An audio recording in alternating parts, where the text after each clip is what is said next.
Hay ciudades que se construyen sobre vetas de plata y hay ciudades que se erigen piedra sobre estratos de huesos. Guanajuato, con sus callejones estrechos que parecen asfixiarse entre las montañas, sus fachadas de colores vibrantes y sus túneles subterráneos que atraviesan las entrañas de la tierra, es la joya de la corona del México colonial. Los turistas llegan por miles, buscando la foto perfecta en el Callejón del Beso o una cena romántica en las plazas inundadas de música. Pero hay algo que flota en el aire, algo que se siente en la base del cráneo en cuanto el sol se oculta tras los cerros y las sombras de los túneles empiezan a reptar hacia la superficie. No es el frío de la altitud ni la humedad natural de una ciudad minera. Es un olor dulzón, casi empalagoso, que se te pega a la garganta y que el estómago reconoce mucho antes de que la mente pueda procesarlo. Un rastro de cera vieja, de tierra seca y de algo más. Algo que ha estado encerrado demasiado tiempo y que ha olvidado cómo descomponerse. Si caminas cerca del Panteón de Santa Paula, notarás que los locales no se detienen a mirar las murallas. Han aprendido a lo largo de generaciones que hay preguntas que es mejor no formular en voz alta. Todos conocemos la historia oficial de las momias de Guanajuato. Es una narrativa limpia, casi higiénica, que las autoridades nos han repetido hasta el cansancio para que podamos dormir tranquilos. Nos dicen que en 1833, una epidemia de cólera devastó la región. Los cementerios se saturaron y el gobierno impuso un impuesto de inhumación. Aquellas familias que no podían pagar por el descanso eterno de sus seres queridos, veían cómo los cuerpos eran exhumados sin ceremonias. Y fue allí, en la penumbra de los nichos, donde los sepultureros encontraron lo que la ciencia intenta explicar, con la composición del suelo y la falta de oxígeno, pero que el ojo humano percibe como una aberración de la naturaleza. Los cuerpos no se habían convertido en polvo. Se habían transformado en pergamino humano. La iglesia lo llamó milagro. El Estado lo llamó activo turístico.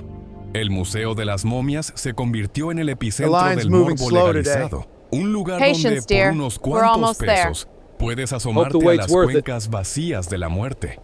Todo parece estar bajo control. Cada cuerpo tiene un número, una etiqueta, una historia mínima. El médico francés, la mujer enterrada viva, los niños con sus ropajes de gala. Pero aquí es donde la historia oficial empieza a agrietarse, porque si logras acceder a los libros de inventario originales, no a los folletos brillantes que venden en la entrada, sino a las actas de registro que descansan en los archivos municipales, notarás una anomalía perturbadora, una equivocación técnica que se repite con una frecuencia imposible. Los números en esos libros no son correlativos. Hay vacíos que nadie ha sabido explicar. Después del número 112, el registro salta directamente al 114. Después del 150, pasamos al 165 sin dejar rastro de lo que ocurrió en medio. No son errores de dedo.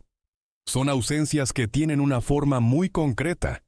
Son huecos en la documentación que ocultan la existencia de cuerpos que oficialmente no existen. ¿A dónde fueron los hombres y mujeres que ocupaban esos números? ¿Por qué sus vitrinas están vacías o, peor aún, por qué nunca llegaron a ser expuestos?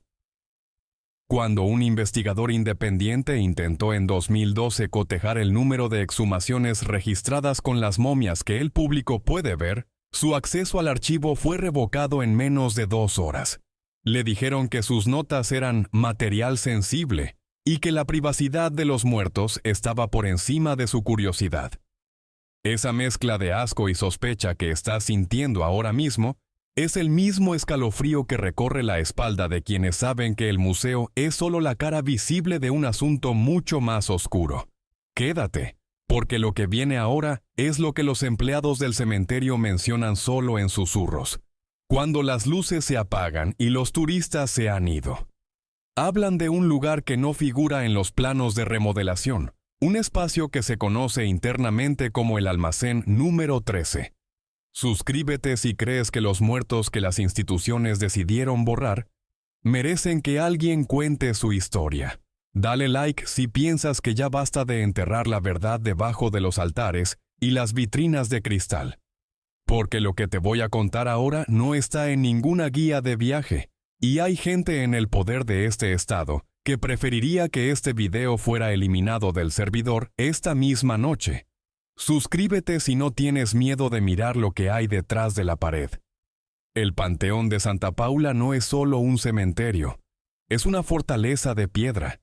Sus muros son altos y sus criptas se hunden profundamente en la roca. Pero en el sector occidental, detrás de las filas de nichos que las familias humildes alquilan por periodos de 5 años, hay una construcción anexa que parece un simple depósito de mantenimiento. Según los documentos oficiales, ahí se guardan palas, bolsas de cal y madera vieja de ataúdes desechados. Pero, ¿alguna vez has visto un cuarto de herramientas que necesite una línea de ventilación industrial funcionando las 24 horas? ¿Has visto alguna vez un almacén de escobas custodiado por personal de seguridad privada que no lleva el uniforme del museo, sino ropa de civil y radios de frecuencia encriptada? Un antiguo guardia de seguridad, un hombre cuya familia ha trabajado en el Panteón desde los tiempos de la Revolución, aceptó hablar conmigo bajo la condición de un anonimato absoluto. Él describió el almacén 13 no como una habitación, sino como una sala de espera sin salida. Según su testimonio, en ese lugar descansan las momias que están prohibidas para el ojo público. Y no es porque su estado de conservación sea deficiente. En la sala principal hay cuerpos desgarrados que harían gritar al visitante más valiente. La razón por la que estas figuras permanecen ocultas es porque su apariencia física delata una verdad que no encaja con la narrativa del cólera del siglo XIX. Imagina un cuerpo perfectamente preservado. La misma piel tensa sobre los pómulos, la misma rigidez en los dedos, el mismo color de tierra seca que caracteriza a las momias de Guanajuato. Pero este cuerpo no viste un frac de la época de Porfirio Díaz, ni una túnica de lino del 1800. Este cuerpo lleva puestos los restos de unos jeans de marca moderna. En su muñeca todavía se distingue la marca de un reloj digital barato que se fundió con la piel durante el proceso de deshidratación. Y lo más perturbador, en el centro del pecho, este hombre no tiene las marcas de la enfermedad, sino un orificio perfectamente circular. Una entrada de proyectil que atravesó el esternón, antes de que el proceso de momificación fijara el gesto de sorpresa en su rostro para siempre. ¿Cómo es posible que un cuerpo de finales del siglo XX o principios del XXI se haya momificado con la misma perfección que uno de hace 150 años, en un clima que debería haberlo reducido a huesos en cuestión de meses? La respuesta es lo que te dejará helado. La momificación en Guanajuato dejó de ser un accidente geológico para convertirse en una herramienta. Una tecnología de ocultamiento que alguien, con acceso a las sustancias químicas adecuadas y a las cámaras de temperatura controlada que existen bajo el suelo del Panteón, ha estado utilizando para limpiar la historia reciente de la región. Si tienes un cuerpo que no quieres que sea identificado, si tienes una víctima que legalmente debería estar en una fosa común bajo el escrutinio de los peritos forenses, y logras que ese cuerpo se convierta en una momia, deja de ser una evidencia. Se convierte en un objeto histórico. Se pierde en ese vacío del inventario, en esa laguna numérica donde el número 113 ha sido borrado de los libros. El almacén 13 es, en realidad, el depósito de las evidencias que el tiempo se encargó de petrificar. Es un cementerio clandestino disfrazado de fenómeno natural, ubicado a solo unos metros de donde los niños de primaria compran dulces de azúcar con forma de calavera. Y esto es apenas el principio, porque lo que descubrieron los trabajadores que reparaban el sistema de drenaje en 2017 y la razón por la que 2 ingenieros renunciaron a su cargo tras ver lo que había en los niveles inferiores de ese almacén, es algo que te hará cuestionar si la santidad de este lugar Es solo una costra de cal sobre una herida que todavía supura. Prepárate, porque en el siguiente bloque vamos a entrar en los archivos que se supone que fueron quemados en el incendio de la oficina municipal de 1998.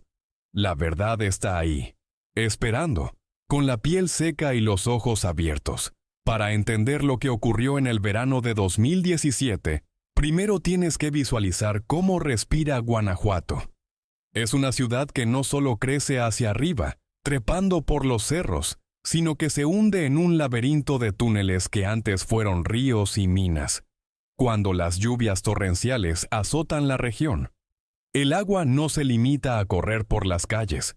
Busca las grietas, busca el subsuelo, busca los secretos que la cal y el canto han intentado ocultar durante siglos.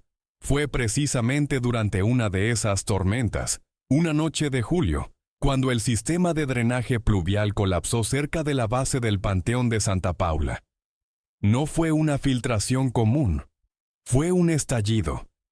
La presión del agua abrió un socavón de casi 4 metros de profundidad, en una zona que, según los mapas municipales, debería haber sido roca sólida. Lo que los obreros de la cuadrilla nocturna encontraron al bajar con sus lámparas de mano no fueron tuberías rotas. Fue una pared de ladrillo rojo, de factura moderna, que se había desmoronado parcialmente por la humedad, revelando detrás una estructura mucho más antigua de piedra volcánica. Y de ese agujero, de esa herida abierta en las entrañas del panteón, brotó un aire que no pertenecía al mundo de los vivos. Los testigos dicen que el olor era tan denso que se podía masticar. No era el aroma seco y polvoriento de las momias que todos conocemos. Era un hedor químico. Una mezcla agresiva de amoníaco, formaldehído y algo orgánico que se negaba a terminar de pudrirse. 2 de los trabajadores tuvieron que ser atendidos por mareos y vómitos apenas 10 minutos después de abrir el boquete. Pero lo que detuvo el corazón de los presentes no fue el olor, sino lo que la luz de las linternas iluminó al fondo de ese pasadizo recién descubierto. Esa noche, 2 ingenieros civiles, hombres con décadas de experiencia en la obra pública, fueron llamados de urgencia. Uno de ellos, a quien llamaremos el ingeniero Velázquez para proteger el rastro de su familia, dejó un testimonio que circuló brevemente en un foro cerrado de peritos estructurales antes de ser borrado por órdenes superiores. Velázquez escribió que lo que vio en ese nivel inferior, justo debajo de lo que hoy se conoce como el Almacén 13, no era una cripta, sino un laboratorio de preservación. Describió hileras de planchas de metal, modernas, de acero inoxidable, donde descansaban cuerpos en distintos estados de petrificación. Pero no estaban allí de forma accidental. Estaban conectados a un sistema de ventilación forzada que succionaba la humedad y saturaba el ambiente con vapores químicos. Velázquez mencionó un detalle que le impidió dormir el resto de su vida. En una de las planchas, el cuerpo de un hombre joven, con una playera deportiva todavía reconocible por sus colores brillantes, presentaba una incisión perfecta en el abdomen, cosida con un hilo quirúrgico que no existía en el siglo XIX. La piel ya había adquirido ese tono cetrino y esa textura de cuero viejo, pero el rostro conservaba una expresión de terror tan fresca que parecía que el último grito de aquel hombre todavía estaba atrapado en sus cuerdas vocales secas. Velázquez y su colega intentaron tomar fotografías, pero el supervisor de la obra, un hombre enviado directamente desde la capital del estado, les confiscó los teléfonos antes de que pudieran salir del socavón. Al día siguiente, ambos ingenieros presentaron su renuncia irrevocable. Velázquez se mudó a otro estado y su colega, simplemente, dejó de contestar llamadas. Esto es lo que el gobierno de Guanajuato llama mantenimiento de rutina. Pero, ¿por qué renunciarían 2 profesionales con carreras sólidas por un simple trabajo de drenaje? ¿Por qué la zona fue acordonada por elementos de la policía estatal y no por técnicos de agua y saneamiento? La respuesta se encuentra en un vacío documental que nos remonta a 1998. En ese año, Un incendio accidental consumió gran parte de la oficina de registros municipales. Los medios de comunicación informaron que se habían perdido actas de nacimiento y títulos de propiedad antiguos. Lo que no mencionaron es que las llamas destruyeron específicamente los registros de defunción del periodo comprendido entre 1990 y 1997, años en los que la región empezó a notar un aumento inusual en las desapariciones forzadas ligadas a los primeros brotes de violencia organizada. Si cruzas los datos, la imagen es aterradora. Tienes un almacén secreto donde se fabrican momias modernas. Tienes una serie de cuerpos que visten ropa de nuestra época, pero que presentan marcas de violencia que ninguna enfermedad natural podría causar. Y tienes un incendio que borró los nombres de miles de personas de los archivos oficiales. ¿Te das cuenta de la magnitud del engaño? Guanajuato ha convertido la muerte en un espectáculo, para ocultar que el panteón sigue funcionando como una trampa de silencio. El almacén 13 no es un depósito de antigüedades, es la caja negra de una maquinaria de olvido institucional. Esa mezcla de curiosidad y horror que sientes ahora es la respuesta instintiva a una verdad que ha sido enterrada bajo toneladas de piedra y propaganda turística. Quédate, porque lo que vamos a desenterrar a continuación te hará entender por qué el número 113 del inventario es la clave de todo. Se dice que ese número correspondía a un hombre que no murió de cólera, sino que fue preparado mientras aún estaba vivo, como un experimento para perfeccionar la técnica de momificación rápida que hoy se usa para hacer desaparecer evidencias en pleno siglo XXI. Suscríbete si crees que los desaparecidos que fueron convertidos en objetos de exhibición merecen que el mundo sepa su nombre. Dale like si piensas que la tradición de Guanajuato tiene un precio de sangre que nadie nos ha contado. Porque lo que viene ahora es el testimonio de un químico forense que trabajó para la fiscalía y que tras realizar una prueba de carbono 14 de manera clandestina en una de las momias anónimas, descubrió que el cuerpo no tenía 150 años, sino apenas 10. Suscríbete, porque la pared que separa el museo del laboratorio es mucho más delgada de lo que te imaginas, y hay gente que ha pagado con su vida por intentar cruzarla. Hablemos de la tecnología del espanto. Para que un cuerpo se momifique de forma natural en los nichos de Santa Paula, se necesitan condiciones muy específicas. Un sellado casi hermético, una porosidad exacta en la piedra de cantera y un equilibrio térmico que solo se da en ciertas hileras del cementerio. Es un proceso que toma años, a veces décadas. Sin embargo, en el almacén 13, el proceso parece haberse acelerado de manera artificial. Investigadores independientes han sugerido el uso de baños de sales de arsénico y nitratos, técnicas que fueron importadas de Europa a finales del siglo XIX por médicos que servían a la élite porfirista y que nunca se abandonaron. Estas sustancias detienen la putrefacción de inmediato, matando las bacterias que descomponen la carne y fijando los tejidos en una rigidez eterna. ¿Por qué usar esto hoy? Piensa como un burócrata del crimen. Un cuerpo enterrado en una fosa común puede ser exhumado por orden judicial. Un cuerpo disuelto en ácido deja rastros químicos detectables. Pero un cuerpo convertido en momia y colocado en un almacén de patrimonio cultural es intocable. Se vuelve parte de una colección. Se vuelve invisible para la ley porque deja de ser considerado una persona fallecida y pasa a ser un objeto de interés histórico. Es el escondite perfecto. El almacén 13 es un limbo legal donde las víctimas de la violencia contemporánea se mezclan con los muertos del siglo XIX, esperando que el polvo y el tiempo borren cualquier posibilidad de identificación.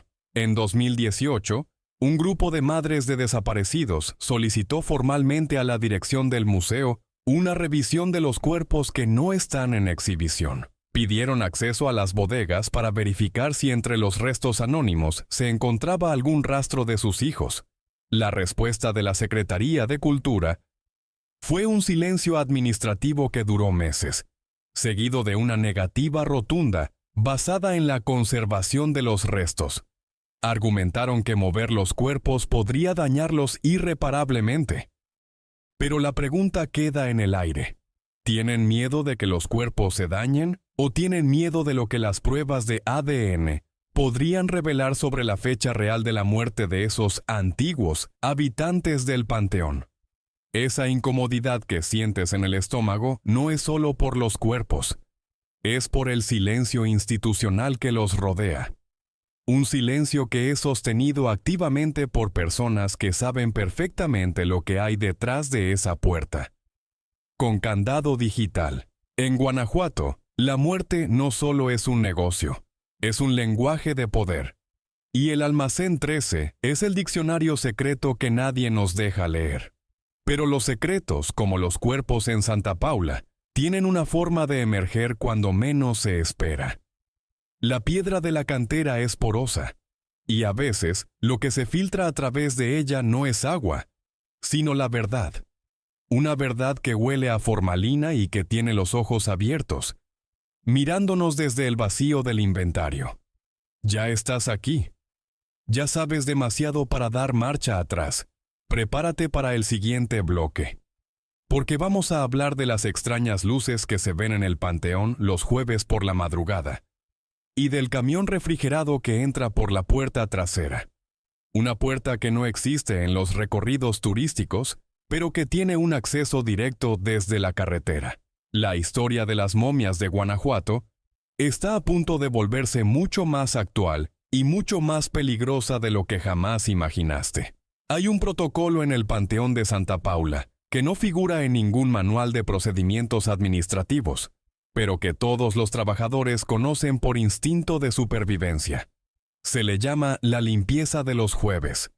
Los jueves, poco después de que las campanas de la basílica anuncian las 10 de la noche, y Guanajuato se sumerge en esa calma tensa de las ciudades de montaña, el acceso principal al cementerio se cierra con una doble cadena.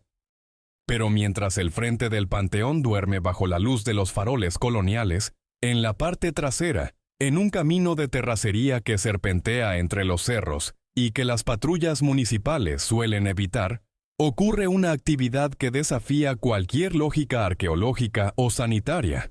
Aproximadamente a las 2 de la madrugada, un camión de carga, de esos que suelen transportar productos perecederos, sin logotipos y con las placas cubiertas por una capa de lodo seco, se estaciona frente a una entrada lateral camuflada por la vegetación. No es una entrada para turistas, es una pesada puerta de hierro que da directamente a los sótanos del sector poniente, justo donde se encuentra el complejo del Almacén 13. Los testigos, habitantes de las colonias populares que trepan por el Cerro del Cuarto, dicen que el camión no llega a recoger basura ni a entregar suministros. Dicen que cuando las puertas traseras del vehículo se abren, se libera una nube de vapor frío, ese vaho denso que solo producen los sistemas de refrigeración industrial, y que el olor que inunda el aire en ese momento es una mezcla insoportable de ozono eléctrico y carne seca. ¿Por qué un camión refrigerado entraría a un cementerio histórico en plena madrugada? Si estuviéramos hablando de una operación legítima de traslado de restos, habría peritos, habría documentos de lina, habría una presencia oficial que garantizara el manejo del patrimonio. Pero aquí solo hay sombras moviéndose con prisa, bultos alargados envueltos en plástico negro, que son descargados y llevados al interior de la roca, y un silencio institucional, que se compra con amenazas y sobres de efectivo.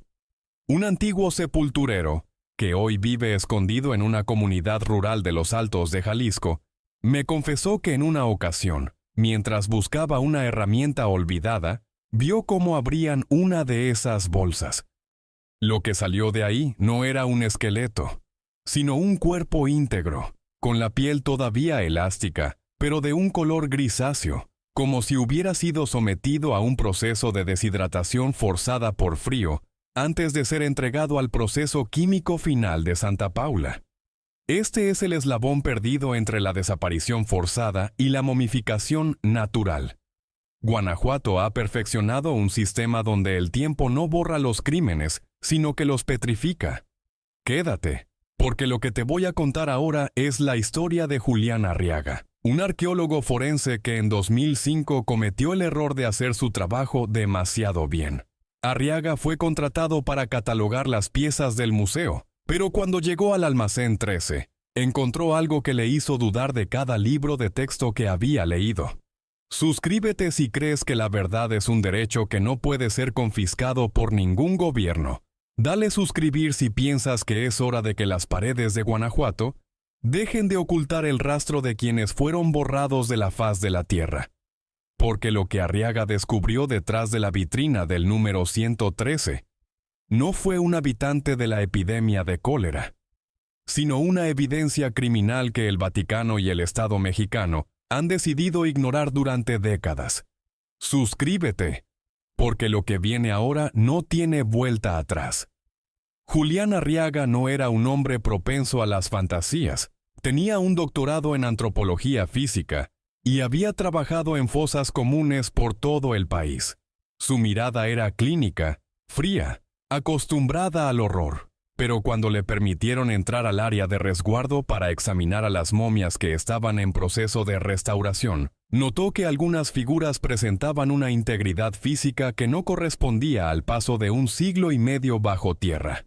Específicamente, se centró en un cuerpo que los registros internos marcaban simplemente como varón anónimo, hallazgo 1994. Al examinar la momia bajo una luz ultravioleta, Arriaga descubrió algo que le heló la sangre. En las cuencas oculares, donde normalmente debería haber solo vacío o restos de tejido seco, había una sustancia vítrea, un polímero moderno utilizado en la conservación de tejidos en laboratorios médicos de alta tecnología. Pero lo más perturbador estaba debajo de la ropa de época que le habían colocado para la exhibición. Al levantar ligeramente el faldón de la camisa de lino, Arriaga vio que el cuerpo conservaba rastros de una sutura quirúrgica en la ingle, hecha con hilo de nylon azul, un material que no se comercializó hasta bien entrada la segunda mitad del siglo XX. Aquel hombre no había muerto en 1833. Había muerto, como máximo, 10 o 15 años antes de que Arriaga lo tuviera frente a él. Y no solo eso. La técnica de momificación era tan perfecta que había preservado incluso los tatuajes en el antebrazo, tatuajes con tipografía y motivos contemporáneos, que el arqueólogo reconoció de inmediato como iconografía de grupos urbanos actuales. Cuando Arriaga presentó su reporte preliminar sugiriendo que al menos un 15% de la colección del almacén 13 consistía en cuerpos recientes, disfrazados de antiguos, su oficina fue saqueada esa misma noche. Se llevaron sus discos duros, sus muestras de tejido y su cámara fotográfica. 2 días después, recibió una notificación de cese de contrato por violar protocolos de seguridad nacional. ¿Desde cuándo el estudio de unos cadáveres del siglo XIX es un asunto de seguridad nacional? La respuesta es obvia si entiendes el mecanismo de la impunidad en México. Guanajuato es un estado donde el turismo es la religión principal, y las momias son su reliquia más sagrada. Admitir que el Panteón de Santa Paula ha servido como un vertedero de cuerpos para limpiar ejecuciones modernas sería el fin de una industria millonaria y el inicio de un escándalo internacional que arrastraría a gobernadores, obispos y directores de museos. Por eso Arriaga tuvo que desaparecer de la vida pública. Por eso el almacén 13 sigue teniendo esa vigilancia que parece más de una base militar que de un depósito cultural. Pero el fraude no se detiene en la ropa o las suturas. Hay una dimensión química en este asunto que es todavía más oscura. Los expertos en momificación natural saben que el proceso depende del intercambio de sales minerales entre el suelo y el cuerpo. En Guanajuato, la cantera es rica en nitratos y carbonatos, lo que facilita la deshidratación, pero en los cuerpos del almacén 13, las pruebas de espectrometría, aquellas que se hicieron en secreto antes de que se prohibieran, revelaron concentraciones anormales de arsénico y sales de mercurio. Estas sustancias no se filtraron del suelo, fueron inyectadas, Es una técnica de embalsamamiento seco que se popularizó en la Europa del siglo XIX para transportar cuerpos a través del océano, pero que hoy solo se usa en contextos muy específicos de preservación extrema. ¿Quién tiene la capacidad de aplicar estas técnicas en el subsuelo de un cementerio municipal? La logística requiere no solo conocimiento médico, sino acceso a precursores químicos controlados. Esto implica una red de complicidad que va desde las droguerías industriales hasta los altos mandos de la administración del Panteón. El Almacén 13 funciona en la práctica como una fábrica de antigüedades macabras. Toman un cuerpo que no debe ser encontrado, lo someten a un baño químico, lo deshidratan en cámaras de temperatura controlada, aprovechando la ventilación natural de las minas, y en cuestión de 6 meses tienen una momia centenaria, lista para ser archivada en un rincón, donde nadie se atreverá a pedir una prueba de ADN. Esa sensación de náusea que estás sintiendo ahora mismo es la reacción natural ante un sistema que ha convertido la muerte en una herramienta de borrado sistemático. En Guanajuato, los desaparecidos no siempre están bajo tierra. A veces están a plena vista, protegidos por el aura de patrimonio cultural. El número 113. El hombre de los tatuajes ocultos y las suturas de nylon es solo la punta del iceberg. Se dice que hay niveles más profundos en Santa Paula, túneles que conectan el cementerio con antiguas minas abandonadas, donde la cantidad de cuerpos procesados es tal que el olor ya no puede ser contenido por las puertas de hierro. Prepárate, porque lo que viene en el siguiente bloque es el testimonio de una enfermera que trabajó en una clínica privada, que solía enviar excedentes médicos a la Catedral de Guanajuato para un tratamiento especial. Vamos a hablar de la conexión entre el sistema de salud y el sistema de olvido, y de cómo las instituciones que juraron protegernos son las mismas que nos convierten en piezas de museo cuando dejamos de ser útiles. La verdad está saliendo a la luz, y no hay suficiente cal en todo el estado para cubrirla. Ya estás aquí, ya has cruzado el umbral. No te vayas, porque lo que vas a escuchar a continuación es lo que finalmente conecta el pasado de la Inquisición con la violencia del presente. La maquinaria de las momias nunca se detuvo, solo cambió de jefes, y los nuevos dueños del silencio son mucho más implacables que los de hace 200. Hay una frase que los médicos veteranos de Guanajuato susurran a los pasantes cuando un paciente sin familiares conocidos muere en la mesa de operaciones bajo circunstancias poco claras. No dicen que hay que avisar al Ministerio Público, ni que hay que preparar el cuerpo para el servicio forense estatal. Dicen simplemente, llamen a los custodios de la cal. Es una clave, un código que activa una ruta de transporte que no utiliza ambulancias con sirenas, sino montacargas silenciosos y pasadizos que conectan los sótanos de las clínicas privadas con la red de túneles pluviales de la ciudad. En Guanajuato, la salud es un negocio, pero la muerte es una industria de exportación interna. Quédate, porque lo que estás a punto de escuchar es el testimonio de Elena, una jefa de enfermeras que trabajó durante 18 años en una de las clínicas más prestigiosas del centro histórico. Una institución que presume de su arquitectura colonial y su cercanía con la basílica. Elena no se fue por jubilación. Se fue porque en la primavera de 2019 vio cómo cargaban en un elevador de carga 3 camillas con bultos, que, según los registros de piso, pertenecían a pacientes que habían sido trasladados a la capital para estudios avanzados. El problema es que los bultos no tenían pulso, y el hombre que operaba el elevador no era personal médico, sino un guardia del Panteón de Santa Paula. Elena descubrió que su clínica tenía un contrato de disposición de excedentes médicos con una fundación ligada a la diócesis y al patronato del Museo de las Momias. En el papel se trataba de restos anatómicos para estudios científicos. En la realidad era una tubería de cuerpos frescos que alimentaba la maquinaria de momificación del Almacén 13. Elena describió cómo, en los niveles más bajos de la clínica, Existía una sala de preparación saturada con el olor a jabón quirúrgico mezclado con el hedor de la tierra húmeda. Allí, los cuerpos eran sometidos a un primer tratamiento de deshidratación osmótica. Los sumergían en tinas de sales concentradas para detener la expansión de los gases internos, preparando la piel para que adquiriera esa textura de pergamino que los turistas tanto admiran en las vitrinas. Esa mezcla de miedo y repulsión que sientes es la misma que Elena describe en sus notas personales. Notas que hoy forman parte de un expediente secreto que ningún juez en Guanajuato se atreve a tocar. Suscríbete si crees que la caridad de las instituciones no debe ser el disfraz de un cementerio clandestino.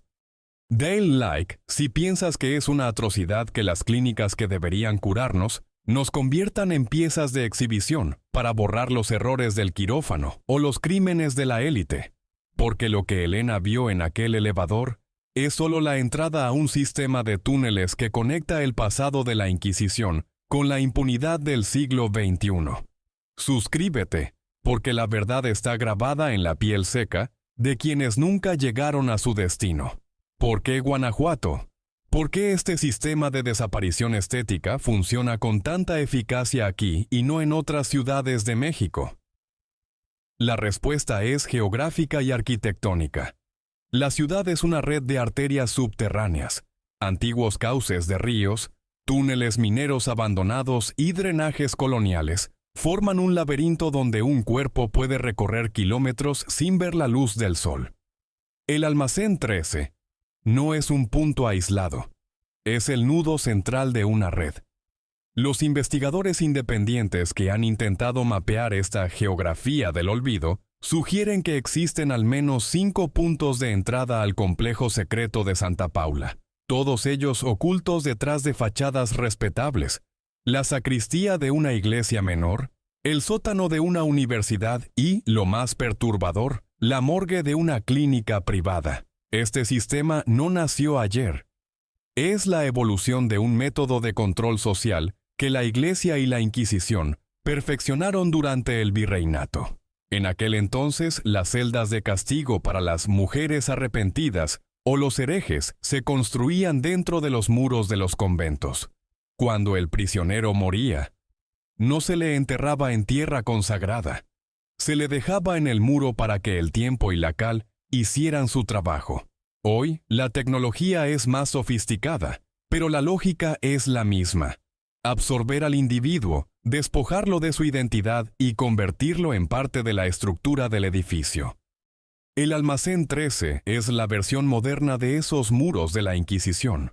Un lugar donde el castigo es ser olvidado mientras tu rostro se convierte en una atracción turística. Elena mencionó un detalle en su testimonio que resulta especialmente escalofriante para cualquiera que haya visitado el Museo de las Momias. Ella asegura que los cuerpos que llegaban desde su clínica recibían una marca específica, un pequeño tatuaje de tinta invisible al ojo humano, pero detectable con luz negra, ubicado en la planta del pie izquierdo. El código indicaba la procedencia, la fecha de ingreso y, en algunos casos, el patrocinador del proceso. Según Elena, este sistema de etiquetado permitía a los administradores del panteón saber qué momias pertenecían a la colección oficial del Estado y cuáles eran huéspedes temporales del Almacén 13, que podían ser reclamados o destruidos si la presión legal aumentaba. ¿Cuántas de las momias que hoy están en las bodegas del panteón tienen esa marca en el pie? Nadie lo sabe porque, como mencionamos antes, cualquier intento de realizar un examen forense externo es bloqueado de inmediato. Pero en 2017, tras el socavón que mencionamos en el bloque anterior, uno de los peritos de Protección Civil alcanzó a ver una fila de cuerpos que no estaban en vitrinas, sino en estantes de plástico industrial, envueltos en sábanas que llevaban el logotipo de una conocida red de hospitales privados de la región. Cuando el perito intentó reportar la irregularidad, su informe fue interceptado y él fue transferido a una oficina administrativa en el norte del país, lejos de los túneles y de las verdades que estos guardan. Lo que resulta insoportable de digerir es la complicidad del sistema de salud, la medicina la ciencia del cuidado de la vida, convertida en el primer paso de una cadena de producción de cadáveres anónimos.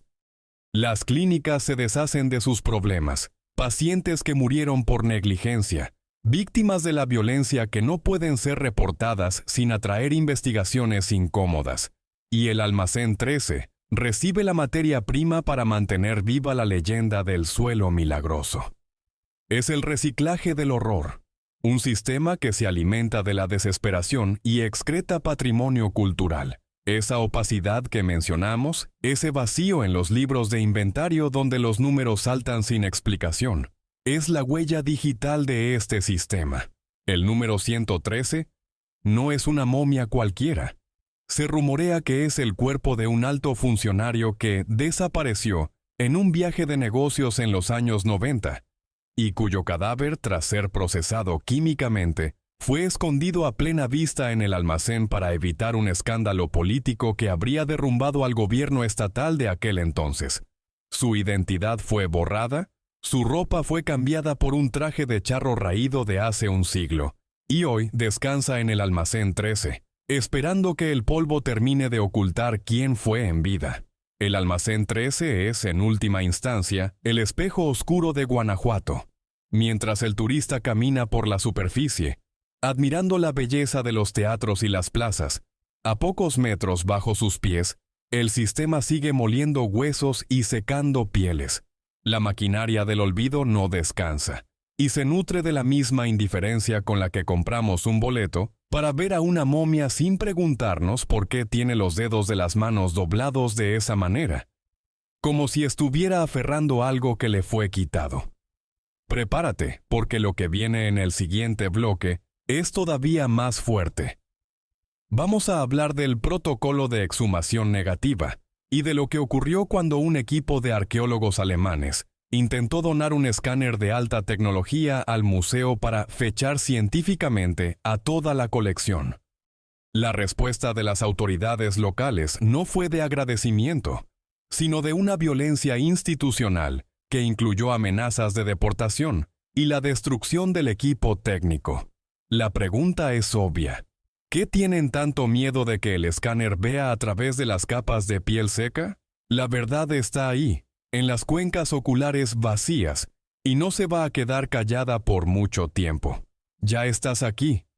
Ya no puedes cerrar los ojos. No te vayas, porque lo que vamos a destapar a continuación te hará entender que en Guanajuato, la muerte es solo el comienzo de una condena mucho más larga.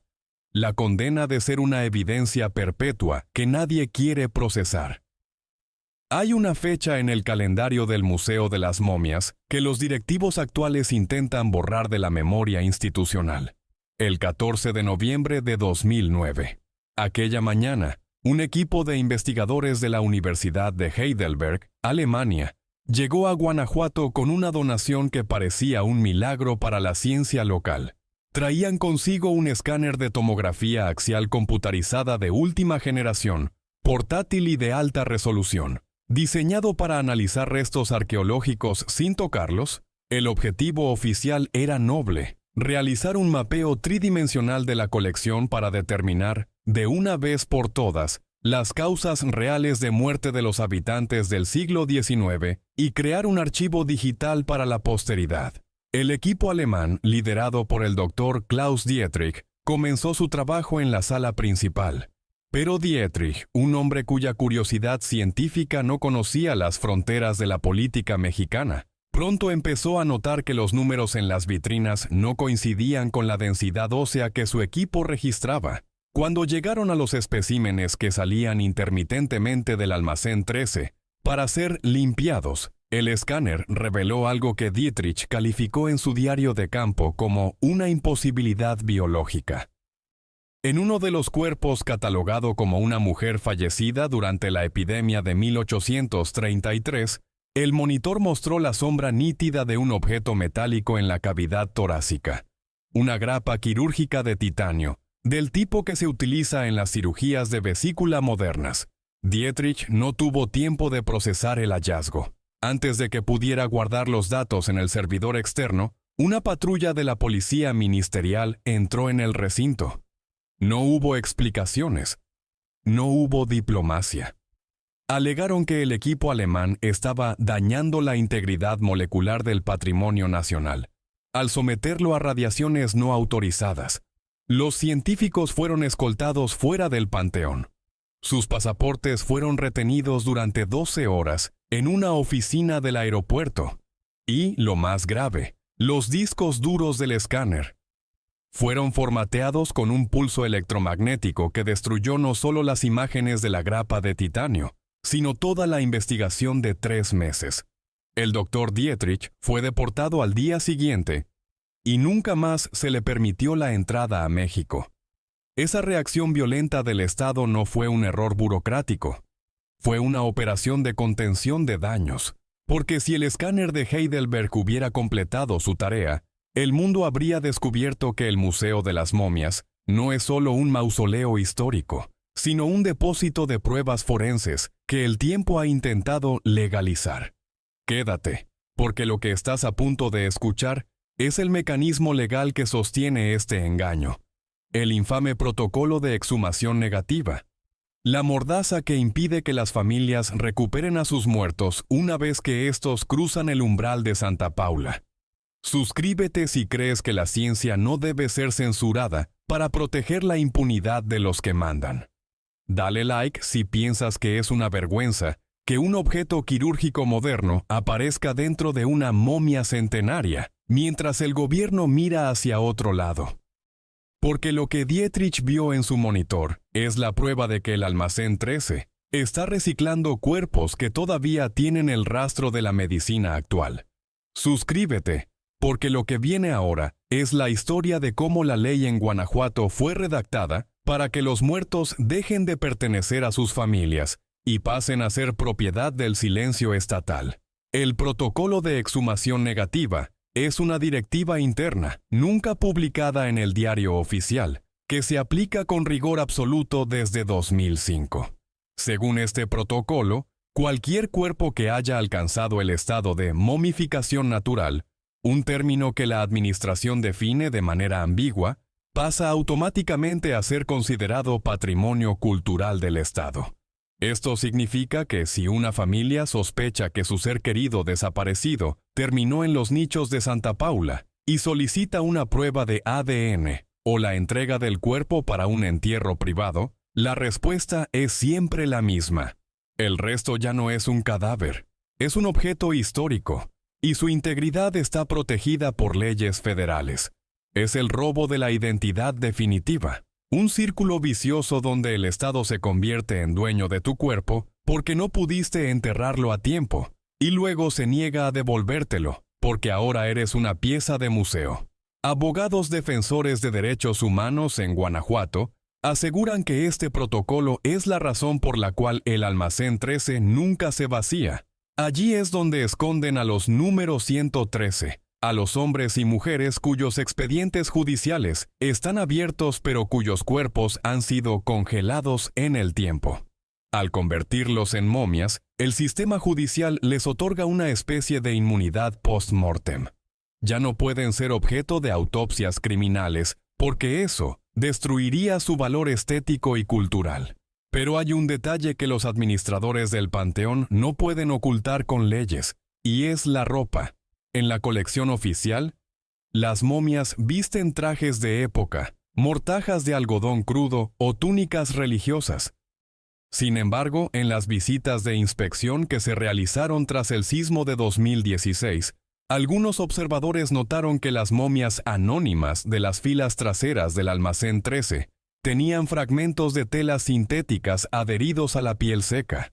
El poliéster, el nylon y el elastano no existían en el siglo XIX. Son materiales que tardan siglos en degradarse y que en el proceso de momificación química se fusionan con la dermis, un experto textil, que logró entrar como voluntario de limpieza. En 2018, relató haber visto un encaje en el vestido de una momia novia que tenía un patrón de tejido industrial, propio de las fábricas textiles de León de la década de los 90. ¿Cómo llegó un vestido de 1990 a una mujer que supuestamente murió en la era de Benito Juárez? La respuesta es tan simple como aterradora. No cambiaron la ropa, cambiaron la historia. Toman el cuerpo reciente, lo procesan en las cámaras de sales y deshidratación, le asignan un número de inventario que saltó en los libros antiguos y lo colocan en una zona de baja iluminación. Si alguien pregunta, dicen que es un hallazgo reciente de una cripta familiar olvidada. El almacén 13 es la lavadora donde la violencia moderna se limpia con el polvo de los siglos. Esa sensación de que las paredes te observan cuando caminas por el museo es real, no es sugestión. Es el sistema nervioso reconociendo que está rodeado de verdades interrumpidas. En Guanajuato, el número 113 es un código para los que saben. Se dice que bajo ese número está registrado el cuerpo de un periodista local que desapareció en 1998, tras publicar una serie de artículos sobre los nexos entre las mineras y la disposición de residuos tóxicos en el subsuelo. Sus colegas aseguran que en una noche de borrachera, un ex empleado del Panteón les confesó que el periodista nunca salió de la ciudad, sino que fue llevado directamente a Santa Paula para un tratamiento que lo convertiría en un mudo testigo de su propia derrota.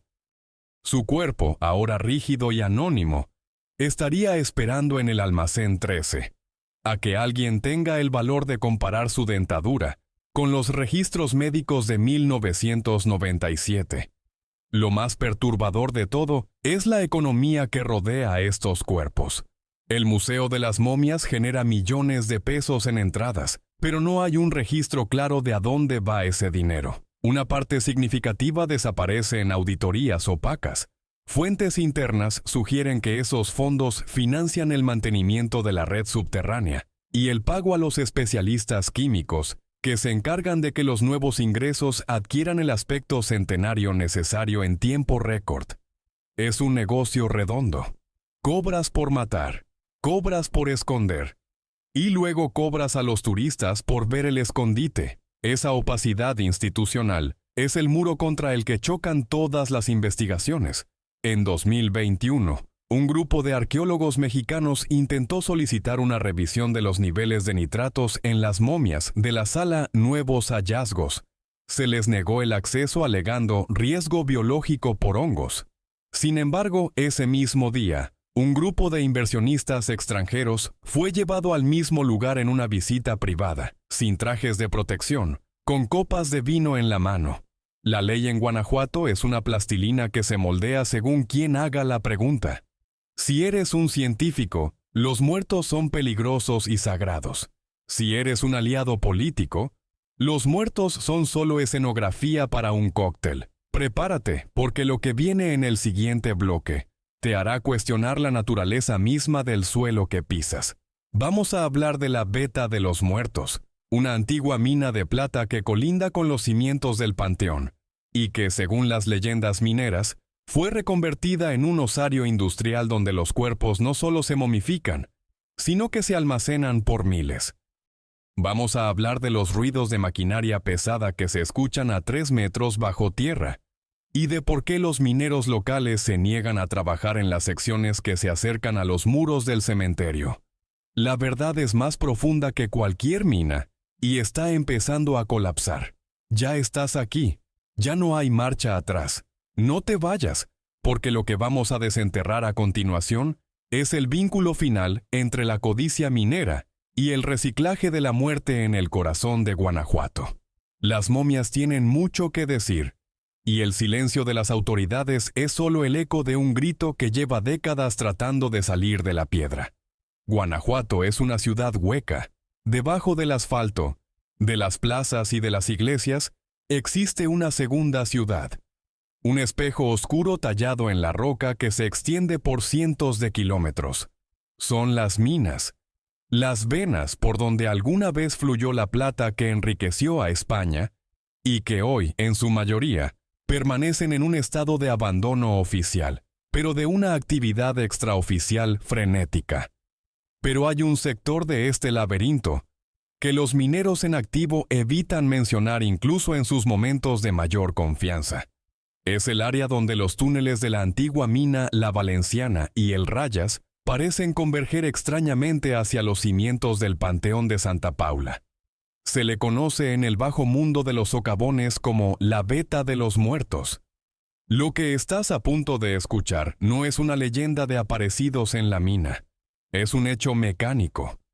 En 2014, durante una prospección geológica realizada por una empresa privada para evaluar la estabilidad del suelo, tras una serie de microsismos, los sensores de vibración captaron algo que no debería estar ahí.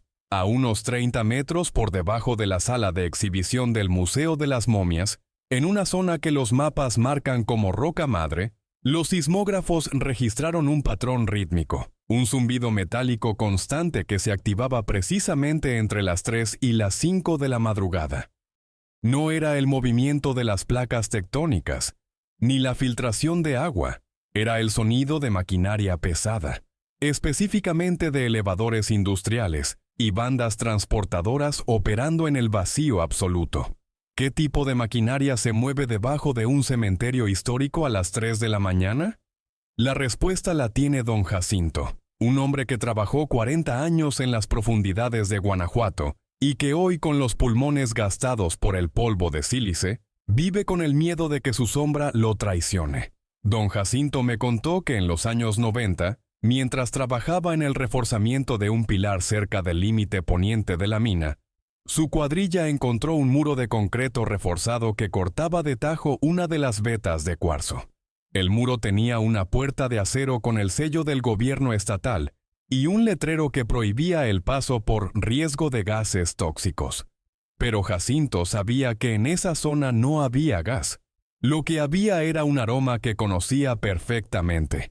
El olor a cal y a carne seca que emana del Museo de las Momias, pero multiplicado por 1000. Esa mezcla de asombro y terror que sientes ahora es la misma que sintió Jacinto cuando, a través de una pequeña fisura en el concreto, vio una hilera de luces fluorescentes que iluminaban un túnel que no aparecía en sus planos.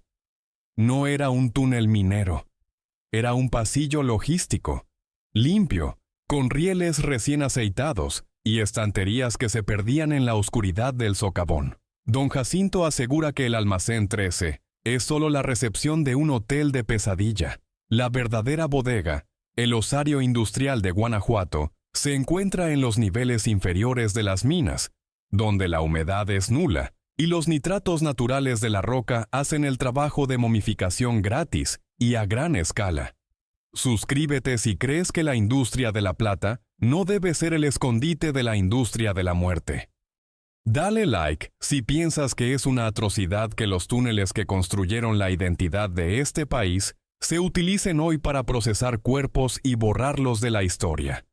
Porque lo que Jacinto vio en ese socavón no eran restos coloniales, eran bultos modernos, apilados con la eficiencia de una fábrica, esperando a que el tiempo los convirtiera en patrimonio, para ser vendidos o exhibidos cuando la colección oficial necesite una renovación. Suscríbete, porque lo que viene ahora es la prueba definitiva de que Guanajuato no tiene un museo, sino una planta de procesamiento de cadáveres. Para entender la física de este horror, hay que hablar de la deshidratación por ventilación.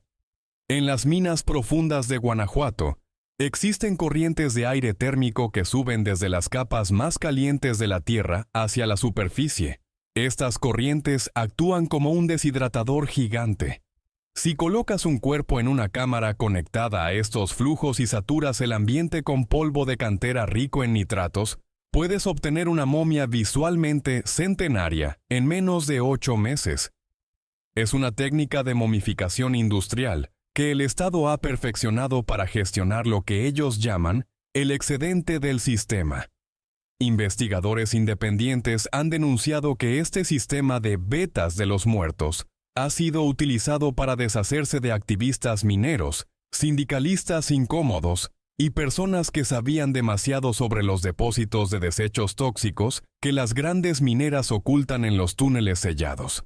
Al convertir a un desaparecido en una momia y almacenarlo en los niveles profundos que colindan con el panteón, la ley se vuelve impotente. Si un juez ordena una búsqueda en el panteón, la policía solo revisa los nichos y los almacenes superficiales. Nadie baja 30 metros al interior de una mina abandonada, cuya entrada oficial está a 5 kilómetros de distancia, pero cuya conexión física está justo debajo del altar principal de Santa Paula. Don Jacinto me describió un evento que ocurrió en 2002 y que marcó el fin de su carrera. Esa noche, un fallo eléctrico en el sistema de bombeo de la mina obligó a su equipo a entrar por una ruta de emergencia que pasaba cerca del muro de concreto. Al llegar, encontraron la puerta de acero abierta. Un camión de plataforma pequeña, adaptado para circular por los túneles, estaba estacionado. En la plataforma no había mineral, había estuches de plástico negro, del tipo que usan los equipos de rescate, pero marcados con códigos alfanuméricos. Uno de los estuches se había caído, dejando ver un brazo humano perfectamente preservado, con una pulsera de hospital todavía sujeta a la muñeca. Jacinto dice que el guardia que custodiaba el camión no le gritó que se fuera. Simplemente lo miró y le dijo: «Si quieres seguir cobrando tu pensión, olvida que este túnel tiene salida». Esa impunidad estructural es lo que sostiene la economía de Guanajuato. Las mineras aportan el capital y el espacio subterráneo. El gobierno aporta la legitimidad y la fuerza policial. Y la Iglesia aporta el silencio y el aura de misterio que rodea a la muerte. Es un pacto de sangre y piedra que lleva décadas funcionando. El almacén 13 es el punto de transferencia donde los cuerpos procesados en las minas suben a la superficie para ser integrados al inventario del museo o simplemente para ser almacenados en espera de una decisión superior. Por eso el número 113 nunca aparece. Ese número representa la capacidad de la maquinaria para engullir a un ser humano y devolver una estatua de carne seca sin rastro de su origen. Pero hay un detalle técnico que delata este proceso industrial: la cristalización de los tejidos. En las momias naturales del siglo XIX, la piel es opaca, como cartón viejo. Sin embargo, en varios especímenes del almacén 13, especialmente los que han sido movidos recientemente, la piel presenta un brillo ceroso, casi traslúcido bajo luces halógenas. Esto es el resultado del uso de sales de boro y glicerinas industriales para acelerar la deshidratación sin que la piel se rompa. Es la firma química de la momificación artificial. En 2019, un estudiante de química de la Universidad de Guanajuato intentó publicar un artículo sobre la presencia de residuos de boro en muestras de polvo tomadas de la entrada del almacén. Su beca fue cancelada y él fue expulsado de la facultad bajo cargos de robo de material propiedad de la nación. Esa persecución de la verdad es lo que hace que esta historia sea tan peligrosa. En Guanajuato, la muerte no es el final. Es el inicio de una nueva fase de utilidad para el Estado. Eres útil mientras trabajas en las minas, y eres útil después de muerto. Si tu cuerpo puede servir para alimentar la leyenda de la ciudad o para ocultar los crímenes de quienes la controlan, el almacén 13 es el recordatorio constante de que nadie es dueño de su propio cadáver en esta tierra. El suelo que pisas no es sólido. Es una red de secretos que vibra cada madrugada cuando los elevadores bajan a la veta de los muertos para depositar una nueva carga. Prepárate, porque lo que viene en el siguiente bloque te hará mirar las fotos de tus vacaciones en Guanajuato de una manera muy diferente. Vamos a hablar de la colección privada, un conjunto de momias que no pertenecen al Estado ni al museo, sino que son alquiladas por familias de la élite local para sus propios rituales de expiación. Vamos a hablar de cómo la momia del número 113 ha sido vista en 2 lugares distintos al mismo tiempo, y de la verdadera función de las misas negras que se celebran en la capilla interna del panteón los días de luna negra. La verdad es más oscura que el fondo de una mina, y está a punto de salir a la luz. Ya estás aquí, ya has cruzado el punto de no retorno. No te vayas, porque lo que vamos a destapar a continuación te hará entender que en Guanajuato, la fe y la ciencia se unieron para crear un monstruo que se alimenta de nuestro olvido. Las momias están gritando en silencio. y es hora de que alguien empiece a escuchar los ecos que vienen desde lo más profundo de la roca. Detrás de las pesadas puertas de madera tallada de las casonas coloniales que rodean la Plaza de la Paz, en el corazón de Guanajuato, existe un mundo que el radar de la ley no alcanza a detectar. Son hogares que han pertenecido a las mismas 5 o 6 familias desde los tiempos en que las minas vomitaban plata sin descanso. Para el ojo del visitante, estas mansiones son monumentos históricos. Para quienes las habitan, son fortalezas de un prestigio que se alimenta de la sombra. Y es aquí donde la historia de las momias del Almacén 13 toma un giro que te hará cuestionar la cordura de quienes ostentan el poder en este estado. En el submundo de la alta sociedad tapatía y guanajuatense, existe un término que se pronuncia con reverencia y miedo: la colección privada. Lo que estás a punto de escuchar ha sido filtrado por empleados domésticos, electricistas de confianza y antiguos escoltas que han visto lo que hay detrás de los tapices de terciopelo en los sótanos de estas mansiones. No estamos hablando de cuadros de la época virreinal o de vajillas de oro. Estamos hablando de la posesión de cuerpos. Se dice, Guilone, y hay testimonios que coinciden con una precisión escalofriante, que el Almacén 13 funciona también como un catálogo de alquiler para rituales privados de expiación y poder.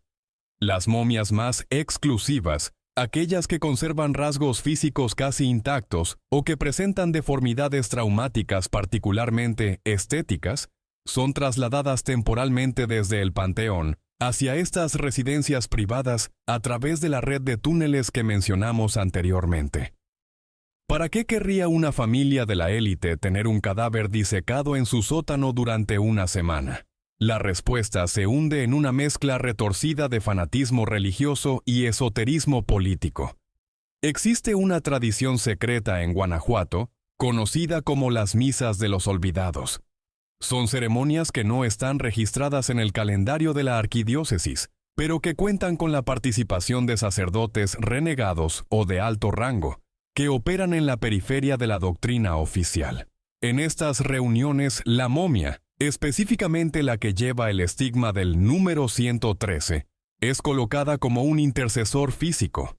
Se cree que un cuerpo que ha sido negado por la tierra y preservado artificialmente posee una carga energética que permite limpiar los pecados de un linaje o asegurar la continuidad del poder político por otra generación. Esa sensación de asco profundo que recorre tu cuerpo es la misma que sintió Manuel, un restaurador de arte sacro que en 2012 fue llevado con los ojos vendados al sótano de una mansión cerca del Teatro Juárez. Manuel pensaba que iba a reparar un retablo antiguo, pero cuando le quitaron la venda, se encontró frente a un altar iluminado por cientos de velas negras. En el centro, sentado en un sillón de terciopelo raído, estaba un cuerpo momificado que Manuel reconoció de inmediato. Era la misma figura que había visto meses antes en una inspección técnica en el Almacén 13. El hombre de los tatuajes modernos y la sutura de nylon. El problema es que, según el inventario oficial que Manuel había firmado, ese cuerpo nunca había salido de la bodega bajo custodia policial en Santa Paula. ¿Cómo podía una momia estar en 2 lugares al mismo tiempo? Aquí es donde el fraude biológico alcanza dimensiones industriales. Suscríbete si crees que los cuerpos humanos no son mercancía para los caprichos de la élite. Dale like si piensas que es una aberración que se utilicen los restos de desaparecidos para rituales de poder que parecen sacados de la Edad Media. Porque lo que Manuel descubrió esa noche es que el número 113 no es un solo hombre, es una serie. Es una categoría de cuerpos procesados de manera idéntica para servir como dobles en esta red de comercio ritualista. Suscríbete porque la pared que separa la fe del fanatismo se ha derrumbado, y lo que hay detrás es un mercado negro de carne seca que involucra los niveles más altos de la política mexicana. La existencia de estas momias duplicadas explica por qué los inventarios del Almacén 13 son tan caóticos. No es por negligencia administrativa, es para facilitar la sustitución. Si un coleccionista privado decide quedarse con un espécimen particularmente interesante. El almacén 13 simplemente procesa un nuevo cuerpo, proveniente de las clínicas o de las desapariciones mineras, lo envejece químicamente en las cámaras térmicas y le asigna el mismo número de inventario. Es el reciclaje de la muerte elevado a la categoría de bellas artes. Un sistema donde la identidad es intercambiable mientras el aspecto externo cumpla con los requisitos del mercado. Manuel me contó que mientras trabajaba en el supuesto retablo de aquella mansión, pudo observar de cerca el ritual. No era una misa cristiana.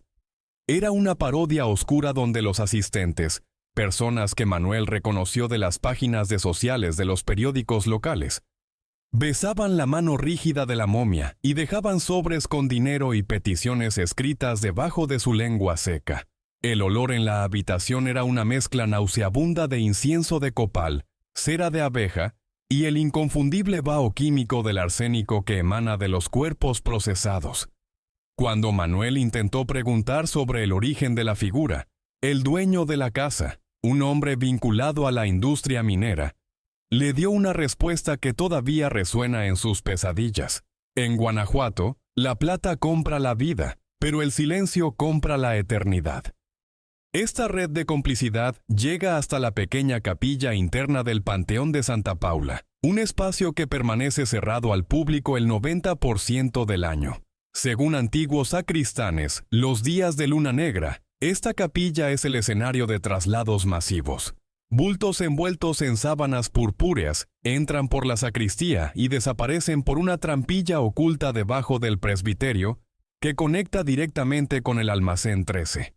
Se dice que estas noches, el resplandor de las velas dentro del templo es tan intenso que se filtra por las rendijas de las ventanas tapiadas y que el sonido de cánticos en un latín deformado se puede escuchar desde las tumbas más cercanas. Es el corazón de la maquinaria, el punto donde el crimen se transmuta en devoción prohibida. Pero lo más aterrador es la función social de este sistema.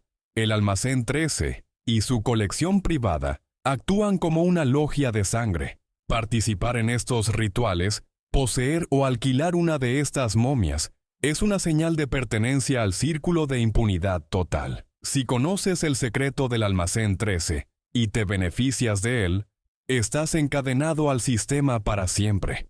Nadie puede traicionar a la red porque todos tienen un cadáver en su sótano, literalmente.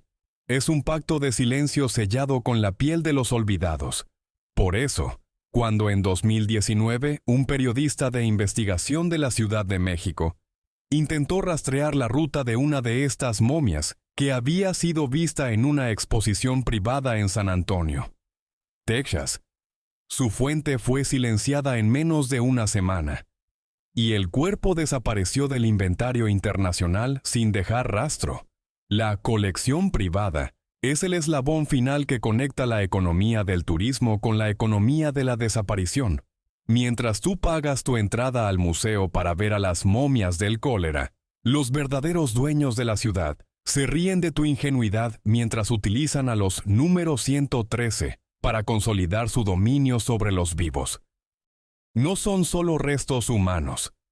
Son trofeos de una guerra que no hemos querido ver. Una guerra donde el Estado y la Iglesia actúan como los curadores de un museo de evidencias suprimidas.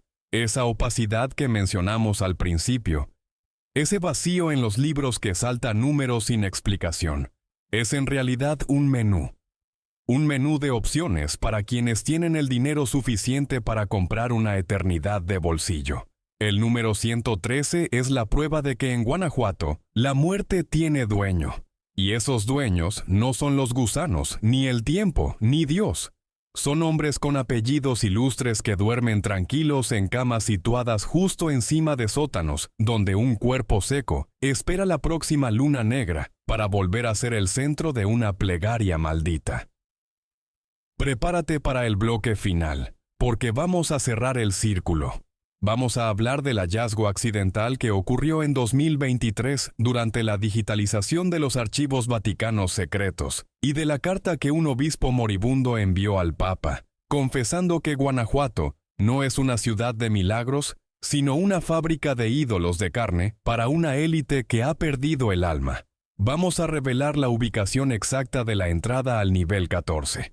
El lugar donde se guardan las momias que nunca, bajo ninguna circunstancia, podrán ser vistas por ojos humanos. La verdad es un incendio que ya no se puede apagar, y el almacén 13 está a punto de arder. Ya estás aquí. Ya conoces la profundidad del abismo. No te vayas, porque lo que vas a escuchar a continuación es el testimonio definitivo que hará que nunca más vuelvas a mirar una vitrina de museo de la misma manera. El tiempo de las sombras se está acabando, y los muertos finalmente han decidido hablar a través de las grietas de la cantera. Hemos recorrido los pasadizos más oscuros de Guanajuato. Hemos olido la cal de sus bodegas ocultas y hemos escuchado los ecos rítmicos de una maquinaria que no debería existir bajo un cementerio. Pero toda historia de impunidad tiene una grieta por la que termina filtrándose la luz, y en el caso del almacén 13, esa grieta se abrió a miles de kilómetros de distancia, en el corazón de Roma. En 2023, durante el ambicioso proyecto de digitalización de los documentos del Archivo Apostólico Vaticano, anteriormente conocido como el Archivo Secreto, un grupo de becarios tropezó con una carpeta marcada con el sello de Asuntos Extraordinarios de la Nueva España, pero con fechas que se extendían de manera anómala hasta la década de 1970. Dentro de esa carpeta, sepultada bajo siglos de correspondencia administrativa, se encontraba una carta manuscrita, de puño y letra, del obispo Lázaro de la Torre, un hombre que gobernó espiritualmente la región de Guanajuato, con mano de hierro hasta su muerte en 1982. La carta no era una petición de fondos ni un reporte de devoción popular. Era una confesión de agonía. En ella, de la Torre describía el remordimiento que le carcomía las entrañas por haber permitido la construcción de lo que él llamaba la fábrica de ídolos de carne. El obispo revelaba que, bajo el almacén 13, existía un nivel todavía más profundo, una cavidad natural ampliada por la ingeniería minera, conocida internamente como el nivel 14. Quédate, porque lo que estás a punto de escuchar es el destino final de aquellos que nunca llegaron a las vitrinas públicas. La respuesta definitiva a por qué el número 113 es una herida abierta en la historia de México. Según la carta del obispo, el nivel 14 no era un almacén de restos, sino un lugar de preparación activa. Era el sitio donde los cuerpos que sabían demasiado, periodistas, líderes sindicales y mujeres que habían roto el silencio de las familias poderosas, eran sometidos a un proceso de momificación por inhalación, un método tan cruel que requiere que el individuo esté aún con vida para que los vapores químicos penetren en el torrente sanguíneo antes de que el corazón se detenga por completo. Ese nudo de terror que tienes en la garganta es el mismo que sintió el becario vaticano, que filtró fragmentos de este documento a un foro de criptohistoria antes de ser reubicado en una misión en África Central. Suscríbete si crees que la justicia no tiene fecha de caducidad. Dale like si piensas que es inaceptable que una institución sagrada haya servido como el laboratorio de tortura de una élite desalmada. Porque lo que el obispo de la Torre confesó es que el nivel 14 sigue ahí, sellado por una losa de 3 metros de espesor, bajo el altar de la capilla del Panteón de Santa Paula, esperando a que alguien con el poder suficiente ordene una perforación profunda. Suscríbete, porque hoy vamos a romper el sello final de este silencio institucional. ¿Por qué el nivel 14? ¿Por qué ocultar cuerpos bajo tal nivel de seguridad arquitectónica? La respuesta es que esos cuerpos no son momias comunes, son momias políticas. En la carta filtrada se menciona específicamente que en el nivel 14 descansan figuras cuya sola identificación derribaría el árbol genealógico de las familias que hoy controlan la minería y el turismo en el Bajío. El obispo menciona que el proceso de momificación rápida fue una sugerencia de consultores extranjeros contratados durante la Guerra Fría, para perfeccionar los métodos de desaparición sin dejar rastros biológicos detectables por la tecnología de la época. Si no hay descomposición, no hay olor. Si no hay sepultura, no hay tumba que reclamar. Y si el cuerpo se convierte en artefacto cultural, la ley queda cegada por la burocracia. Esa opacidad que mencionamos desde el primer bloque, ese vacío en los libros de inventario, es la contabilidad de este horror. El número 113 no es un error de dedo. Es el código para los cuerpos que fueron bajados al nivel 14. Se estima que bajo esa cifra se ocultan al menos 70 individuos que desaparecieron de los registros civiles entre 1960 y 1980. La confesión de la Torre afirma que él mismo bendecía la entrada del túnel cada vez que un nuevo residente era entregado por los camiones que mencionamos en el bloque anterior. Es la fusión perfecta entre la liturgia y el crimen organizado. Una misa negra administrativa celebrada a plena luz del día, mientras los turistas caminan a pocos metros sobre las cabezas de los moribundos. Pero la historia no termina en 1982. En 2024, una investigación independiente utilizando radares de penetración terrestre desde el perímetro exterior del Panteón confirmó la existencia de una anomalía térmica y estructural a 15 metros por debajo del almacén 13. El radar detectó formas geométricas regulares, cajas de metal o concreto alineadas en un patrón industrial que no corresponde a ninguna formación geológica ni a las técnicas de construcción del siglo XIX. La respuesta del gobierno estatal ante este hallazgo fue inmediata. Se prohibió el uso de cualquier equipo de medición electrónica en un radio de 1 kilómetro alrededor de Santa Paula, bajo el pretexto de interferencia con los sistemas de comunicación de emergencia. ¿Qué intentan proteger hoy, en pleno siglo XXI? Protegen la continuidad del sistema. Porque si abres el nivel 14 y encuentras los cuerpos de los desaparecidos de los años 70, inevitablemente tendrás que preguntar por los desaparecidos de la última década. El almacén 13 es una tubería que sigue abierta. La tecnología ha cambiado. Ahora usan químicos sintéticos y ventilación asistida por computadora, pero la función es la misma: convertir el rastro de la violencia en el polvo inerte de un museo. Guanajuato se ha convertido en un inmenso mausoleo de evidencias petrificadas, un lugar donde el pasado se recicla para ocultar el presente. Esa sensación de que el aire en el museo es demasiado denso, de que la mirada de las momias te persigue con una urgencia que no puedes explicar, es el peso de la verdad tratando de perforar la piedra. No son figuras de cera, no son personajes de leyenda. Son personas con nombres que les fueron robados, con vidas que fueron interrumpidas para que nosotros pudiéramos ver un espectáculo de milagros naturales. La verdadera momificación en Guanajuato es la de nuestra propia conciencia social. Nos hemos acostumbrado tanto al morbo que hemos dejado de ver el crimen. La carta del obispo de la Torre termina con una advertencia que hoy suena como una sentencia. El día que la cantera de Guanajuato deje de sudar y empiece a hablar, no habrá iglesia lo suficientemente grande para escondernos, ni plata lo suficientemente pura para lavar nuestras manos. Ese día ha llegado. A través de este video, a través de los testimonios de los ingenieros, mineros y enfermeras que se atrevieron a hablar, el silencio institucional está empezando a agrietarse. El nivel 14 ya no es un secreto absoluto. Es una coordenada en el mapa de nuestra memoria colectiva. Ya sabes demasiado. Ya no puedes pasar frente al Panteón de Santa Paula sin pensar en los elevadores industriales que bajan a la oscuridad a las 3 de la mañana. Ya no puedes mirar la vitrina de una momia anónima sin preguntarte si debajo de su piel seca se oculta un tatuaje moderno o una sutura de nylon.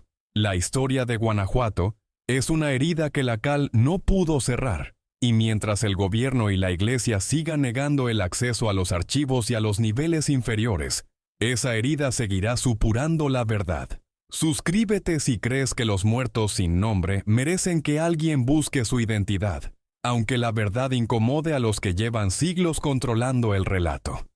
Suscríbete si crees que un cuerpo en una vitrina o en un almacén oculto es una pregunta que exige una respuesta forense, no una guía turística. Dale like para que este video llegue a más gente que necesita saber que estos secretos existen, que están ahí, a la vista de cualquiera que se atreva a mirar más allá del barniz colonial de nuestras ciudades. Déjame en los comentarios qué parte te dejó más helado. Si el socavón que reveló el laboratorio químico en 2017, si los camiones refrigerados que entran por la puerta trasera del Panteón, o la existencia de ese nivel 14 donde el tiempo se detiene a la fuerza. Cuéntame si has estado en el museo, y si alguna vez sentiste ese olor químico que la ventilación no logra disipar. Porque hay cosas que no caben en un solo video, y la red de sótanos que estamos destapando se extiende por todo el país. Los archivos que no pudimos abrir hoy, las paredes que no pudimos perforar y las personas que saben pero que aún tienen miedo, siguen ahí fuera, esperando. El próximo lugar que vamos a investigar está en una ciudad que muchos de ustedes conocen, una ciudad con catedral propia, con turistas y con una historia oficial, que tiene huecos del tamaño de las fosas comunes que se encontraron bajo sus cimientos en los años 90. Lo que hay en esos huecos es todavía más oscuro que lo que te conté hoy, porque involucra a culpables que no solo siguen vivos, sino que siguen ocupando cargos públicos. No te lo pierdas, porque si lo de Guanajuato es una historia que la institución decidió enterrar en un almacén, lo que viene en el próximo video es una historia que la institución decidió enterrar en plena vista, en un lugar que miles de personas visitan cada año, sin saber que están caminando literalmente sobre la evidencia de un pecado que nunca fue confesado. Nos vemos en el próximo video, si es que te atreves a seguir bajando por este agujero que no tiene fondo. La verdad es terca. La verdad no se descompone. Y tarde o temprano, la piedra de Guanajuato terminará de romperse.